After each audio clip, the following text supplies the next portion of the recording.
गोटा काकुड़ी धोईकी दे दउची खाई दियो। प्रभु प्रभु प्रभु जो फ्रिज रे आमिष रहुछि से फ्रिज रे काकुड़ी रहुछि ता छड़ा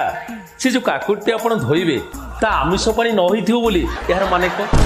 आ तमर तो एत असुविधा आ तुम आगुआ बाट कर ना आ देखुच मार्केट सिचुएसन या ये हाथ हाथ के आईष दुकान आ तुम ये आसिक टोटाल खोज बिना पियासुण कौन आणी देवी आ ता बाद जदि तुमको भोक लगुच गोटे कम कर ये होटेल सामने गोटे पान अच्छी से चा बिस्कुट खाईदब जाओ। शास्त्र कहला ए शरीर हूँ सबकिछि